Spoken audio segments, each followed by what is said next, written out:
Hello everyone and welcome to my grammar session and hope you are doing very well and let me know guys how many of you excited for the today's session. And I know everyone is so excited for the today's session, and here I am going to discuss the chapter noun and the rule of 6 of the noun chapter। और आपका rule number 6 क्या है कि half, जब भी आपके sentence में half मिल जाए मीन्स हाफ की जो हिंदी मीनिंग होती है आधा, आपके सेंटेंस में हाफ रहेगा, उसके बाद से आपको article A and an use करना है। आफ्टर दैट आपको नाउन का यूज कर देना है। नाउन क्या होता है? Noun is the name of person, place और थिंग्स, उसे बोलते हैं नाउन। मीन्स आपका हाफ आ जाएगा। आफ्टर दैट आपको आर्टिकल ए या एन लगाना पड़ेगा। आफ्टर दैट नाउन, या तो बी क्या है कि आर्टिकल ए आ जाए आपका, आफ्टर दैट हाफ आ जाए, आफ्टर दैट नाउन आ जाए।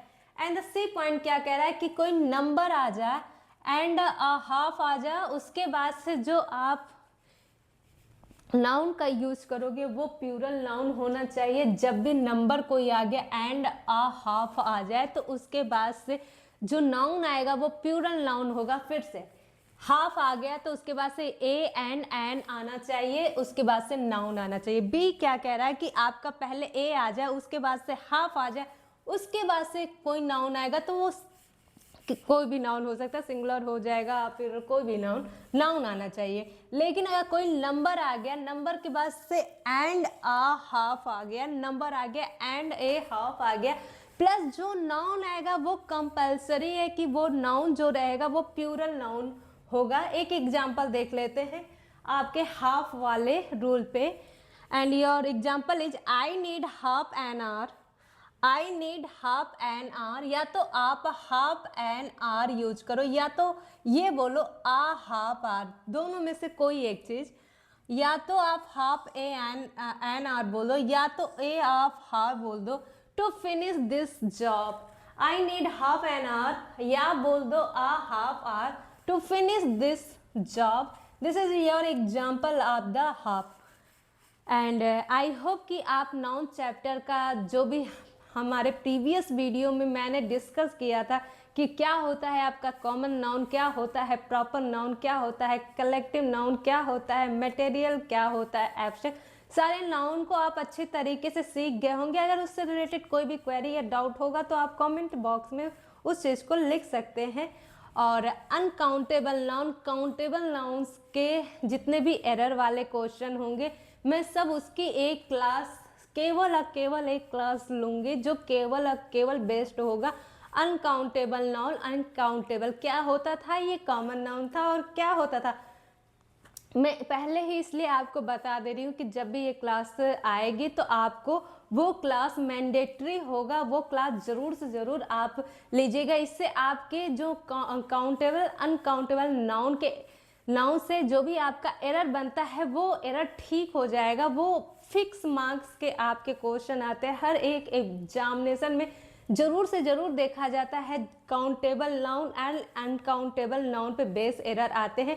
तो वो जब क्लास आप लेंगे उससे आप अपने नंबर फिक्स कर लेंगे, उससे आप एरर अपने ठीक कर सकते हैं, आप अपने कॉन्सेप्ट को क्लियर कर सकते हैं उस एरर वाले जो भी क्वेश्चन रहेंगे वो वाली क्लास अटेंड करके। इसलिए मैं पहले ही इस क्लास में बता दे रही हूँ कि एक क्लास मैं 1 या 2 दिन में ले लूँगी, वो केवल concept of uncountable and countable noun पे रहेगा, और उसकी एरर के क्वेश्चंस में ले आऊँगी, वो मैं कराऊंगी आपके सामने।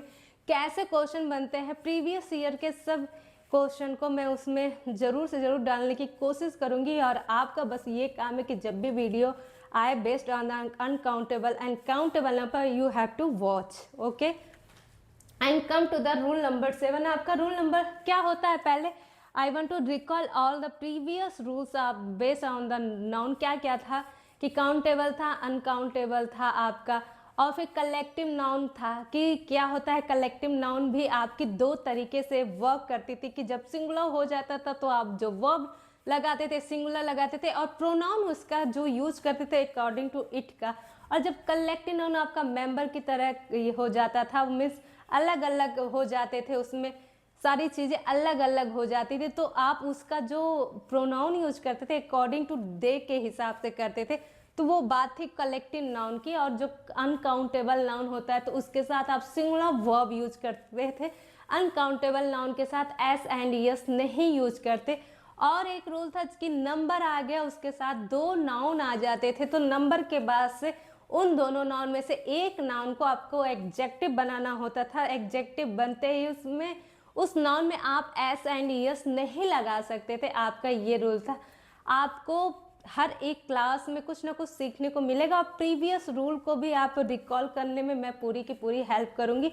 बस आप वीडियो को एंड तक देखते रहिएगा, हमेशा हर दिन कुछ ना कुछ ऐसे रूल मिलेंगे, बिल्कुल examination wise point two point. बिल्कुल ये इम्पॉर्टेंट वीडियो होने वाली है आपके लिए और आई होप कि बिल्कुल आपके लिए ये इम्पॉर्टेंट हो, एग्जामिनेशन पॉइंट ऑफ व्यू से बिल्कुल इम्पॉर्टेंट है। आप यहाँ से एरर के क्वेश्चन बिल्कुल सॉल्व कर सके और सारे डाउट यहाँ से इस वीडियो से क्लियर कर सकते हैं। बस यही एक पर्पज है हर एक वीडियो को मेरे लाने का, बस आप एंड तक वीडियो को देखते रहें। और जो रूल नंबर 7 है वो क्या कन्वे करने की कोशिश कर रहा है, क्या एक्सप्रेस करने की कोशिश कर रहा है। And let's see here, there are some nouns which have different meanings in singular and plural noun। आपका रूल नंबर 7 यही कह रहा है कि कुछ ऐसे नाउन है कि उनके सिंगुलर में मीनिंग ही अलग हो जाती है, प्लूरल में उनकी मीनिंग अलग हो जाती है। तो कुछ ऐसे नाउन है एंड इसको भी मैं अपने आने वाले वीडियो में डिस्कस कर रही हूँ। फिलहाल आप समझ लीजिए कि ऐसे कुछ नाउन होते हैं जिनका आप सिंगुलर में हिंदी मीनिंग अलग हो जाती है, प्लूरल में आते ही उनकी हिंदी मीनिंग अलग हो जाती है। तो वही वो डिस्कस कर रहा है कि जैसे कि उड को ले लीजिए, उड जब सिंगुलर होता है तो उसकी हिंदी मीनिंग लकड़ी हो जाती है। उड जो होता है लकड़ी होती है और उड्स क्या हो जाता है, उसमें जैसे ही आप प्लूरल बनाते हो एस उस नाउन में ऐड करते हो वैसे ही उसकी मीनिंग उड्स हो जाती है, जंगल हो जाती है। फिर से मैं रूल नंबर 6 और रूल नंबर 7 को आपके सामने रख लूँ। जब भी आपके रूल नंबर 6 यही बोल रहा है कि हाफ के साथ आपका ए एंड एन आएगा, आफ्टर डैट एक नाउन आना चाहिए। दूसरा है उसी रूल का बी पॉइंट है कि अगर पहले ही आर्टिकल ए आ जाएगा, उसके बाद से हाफ आ जाए, उसके बाद से एक नाउन आ जाए, उसके बाद से कोई नंबर आ गया, नंबर के बाद से एंड हाफ आ गया, उसके बाद से एक नाउन आएगी, वो प्लूरल नाउन थी। एग्जाम्पल था आई नीड के बाद या तो हाफ एन आवर लगाओ या तो हाफ आवर लगा, उसके बाद से टू फिनिश दिस जॉब ये होना चाहिए। आपका रूल नंबर 7 है कि देयर को बहुत सारे ऐसे नाउन है कि सिंगुलर में उनकी हिंदी मीनिंग अलग होना चाहिए, प्लूरल में उनकी हिंदी मीनिंग अलग होनी चाहिए। एक एग्जाम्पल के तौर पे उड ले आई तो उड की जो सिंगुलर मीन जब रहेगी तो उसकी सिंगुलर में जो मीनिंग होगी लकड़ी, जैसे ही उड में ऐसा आ गया प्लूरल नाउन बन गया उसका मीन उसकी हिंदी मीनिंग जंगल हो जाएगा। आई होप नाउन और ग्रामर आपको बहुत अच्छे से आप इसकी वेटिंग करते होंगे और ये बहुत अच्छे से आपको समझ आ रहा होगा। अगर वीडियो पसंद आए तो लाइक करें, चैनल को सब्सक्राइब कीजिए। Thank you for watching it, meet you soon का। हर एक चीज़ को, हर एक पॉइंट को बहुत अच्छे से जानते रहिए। वीडियो को एंड तक देखिए, आपके लिए वीडियो बिल्कुल हेल्पफुल होगा, आपको एग्जामिनेशन के पॉइंट ऑफ व्यू से बिल्कुल इंपॉर्टेंट होगा। And thank you for watching it.